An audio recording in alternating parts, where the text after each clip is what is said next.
back to An Economy of One with Gary Rathbun. We're speaking with Dr. Kelli Ward. Very excited about this because she is challenging Senator John McCain in Arizona for his seat coming this fall. Is that the election? I am. Of course, I call it the people's seat, but, I think John McCain calls it his seat, but I call it our seat. I slipped into a little Ted Kennedy syndrome there, the Kennedy seat. But that's kind of exciting. I did some research on you because, I'm from Ohio, so Very I don't really nice. keep track of Arizona politics too much. But you've gotten some major endorsements and major momentum going into this. I do, and it keeps building every single day, and it's been wonderful because I think people are ready for a change. Mm-hmm. They don't want the kind of change we got with Barack Obama, that kind of hope and change. They want change that is going to be meaningful. They want to be, people that are on the ground in Arizona are looking for a competent, qualified, capable person who's ready to take the reins and hit the ground running and do the work in Washington, D.C. They're tired of the same old. They're tired of career politicians and the elites basically ruling over us rather than having government of, for, and by the people. The people that we have there, so many of them that have been there for decade after decade, just like Senator McCain, have started to believe they're actually above the people rather than of the people. And I think we're going to see significant change this election cycle. Well, and me of all people shouldn't have stumbled that way, but I did call it John McCain's seat. Well, he's been in it for 33 years, yeah. so. And I really have nothing against him, but I do think it's time to go home and play with your grandkids. Yes. I mean, after that amount of time. Exactly. Well, you have to think, okay, by the time, if he wins another term, he'll have been there for 40 years. And I don't know what 40 years of John McCain has done for our country. I do know that $17.5 trillion of the debt that we have over 19 now has been on John McCain's watch. I know that it has, he's been a big government, big spending Republican, voting for tax hikes and bailouts and massive new spending and amnesty and liberal judges, and people are tired of it. New poll came out showing the dissatisfaction with his job performance across Republicans, Democrats, and independents is huge, close to 70%. Wow, that's incredible. Arizona is one of those states where, it's you're in the news a lot because you border Mexico. Yes.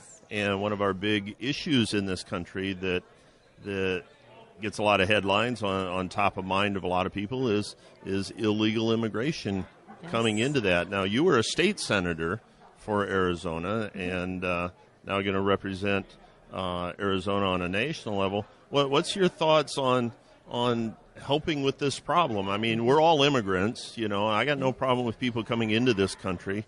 I just got I had a problem with people coming in illegally into the country. Right. That's one of the big reasons why I'm challenging Senator McCain, because the last time he ran on a platform of build the dang fence. And then as soon as he got the conservatives to join in and give him the votes he needed to get back to Washington, D.C., he went straight to the Gang of Eight and the amnesty bill. And it's simply unacceptable. We have got to secure the border. In Arizona, we see the toll of the porous border on every aspect of our society. Health care, education, public safety, corrections, economy, welfare.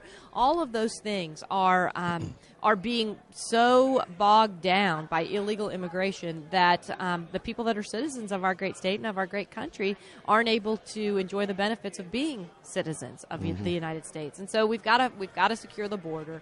It's got to be done in an all-of-the-above approach. That includes a physical infrastructure of some sort. It includes technology. It includes empowering the Border Patrol to do their job instead of having their hands tied the way this administration has it tied, allowing other entities to come in, whether it's sheriffs or the National Guard, to keep people from coming into this country, expecting that or putting out the expectation that if you cross the border illegally, there will be consequences, not rewards for those actions, and then making sure that we've got a great E-Verify program in place so that employers are held accountable. And finally, we have to turn off those goodies that attract people to come, and I think that will fix our problem with illegal immigration. It's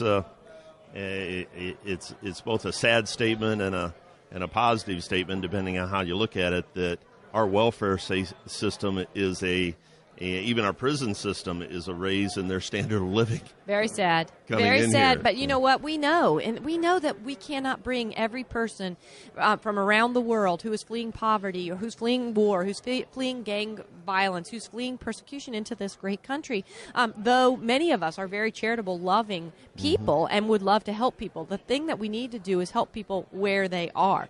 When we talk about the refugees, we don't need to be bringing refugees into the United States from the Middle East. We need to be creating a safe area for them there. It's much more cost effective to bring someone here. It costs about $60,000 to bring one person. We can help people there at $1,500 per person, where we create a place where they can be successful, because when they come here, they don't share the language, they don't share the culture, they don't share the food, they don't share their religion many times. And so it makes it very difficult for them to assimilate into the United States culture. But if we help them there by creating the safe spaces and then teaching them about free market capitalism and freedom and liberty, then they will be able to be successful in their own space rather than in ours. You know, and I think you touch on a couple of great points, is even assimilating into our society. Assimilation is kind of a bad word now. Yes. We have to change our culture for them. I mean, how many school systems have 20 different languages spoken to students? And I heard one of our jails in Arizona has 83 languages being spoken in a jail. 83 languages. That's unbelievable, incredible. Right? Yes, unbelievable. But, I think that the American dream used to be to come to the United States, to live better than you could in your own country, and to have something for your family that you built, that you worked hard for to accomplish. But now that dream has kind of changed to say, how can I get across that border and see what I can get for free from the American government? And we have to have a shift back to reality, back to sanity, because I want people who want to be successful, who want to love this country, who want to be entrepreneurial, to be able to succeed when they are here.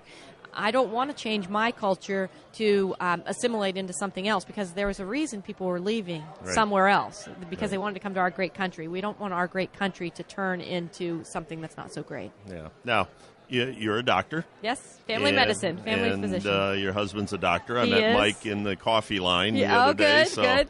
He's a heck of a promoter. He is definitely a keeper. I love him. Let's shift gears a little bit away from immigration and go to healthcare. I mean, you've seen it on both sides. Yep. I mean, you receive healthcare and you administer healthcare. Exactly right. Getting into the Senate. What are you going to do? I mean, we want that new blood there. I mean, I agree with you. I think you should be there. I got nothing against McCain. He's an American hero, war hero, blah, blah, blah. Yes. Time to go home and rest. What's your thoughts on the health care in this country? Well, I mean, Obamacare is a disaster. It's an absolute shambles. And the one thing that I think gives me a lot of credibility is that I was a health policy maker in the Arizona State Senate, but I also have been able to see in action those policies that have been put in place, Obamacare, Medicaid expansion, all of those things, and they are not working. I still work. I work in the emergency department in rural Arizona in Kingman, and I used to say I see the good, the bad, and the ugly of those policies, but I've taken good out. I've X'd good out, and I just see the bad and the ugly of what's happening with it. So we've got to fully repeal it. I have a plan called the Patient Power Plan. You can read it on my website, kellyward.com, and it basically is a full repeal, including all the taxes and regulations that go along with it. That alone will save our country billions, if not trillions of dollars. Mm-hmm. And then the most important part is that it puts the power of healthcare back where it belongs. It takes it away from politicians and bureaucrats and insurance company executives, and it puts it smack dab in the hands of patients, because we as patients deserve the healthcare that we want and that we need. We should not have to settle for the tiny amount of healthcare that the government's willing to give us. And the only way to do that is through health savings accounts, because health savings accounts are the only thing that have proven to drive down the cost of medicine while also increasing access and increasing quality. Yeah, I all my life I wanted to be a doctor. Yes. And thank goodness I washed out of medical school. I got the bedside manner of a doorknob. I don't believe that at all. My wife always laughs when I tell the story of medical school. But, my personality is a control freak type personality anyway. And I really think that at the very least, it ought to go to the state level. if the state wants to stick their fingers in my health care, I don't like that either. Yeah. But I can deal with that because I can move to another state if I want to. Yes. But I guess I see it a lot in my show, a lot in my own life. I'm just kind of unenamored with Congress. And, I get excited talking to people like you because it's new blood, it's new energy. I'm in no position to say we need younger people there because I don't think it's the age that's the important thing. I think it's just new people. It doesn't matter what age you are. We just need new ideas, new people, fresh blood into the system. And it doesn't have to be people who are younger. I mean, I happen to be younger than John McCain. He's going to be 80 by the time the election rolls around. I'm 47. Everybody knows now. I mean, I can't hide it. And so heard it here first. But I don't think that it's the youth, because obviously that's not 47 is not youthful. I don't think that it's the age of the person. It's just having new people with new ideas coming into Washington, D.C. to serve us. Excellent. Well, we've been speaking with Dr. Kelli Ward. She's running against John McCain, Senator John McCain in Arizona. For the people's seat in Arizona. I won't make that mistake again. Kelli, once again, it's so glad to talk to you. Good to meet you. Thank you. Appreciate your time, and hopefully we can tap you on the shoulder again. Hey, I'd love to. One of our affiliates is in your backyard, KNTR. Yep, I've been on many times on KNTR. It's a great station. So I hope people will join me, KelliWard.com, Kelli with an I, because I care about the people. Come on over. Join Team Ward. Thank you very much for your time. Thanks so much. Bye-bye. Good luck. This is our country.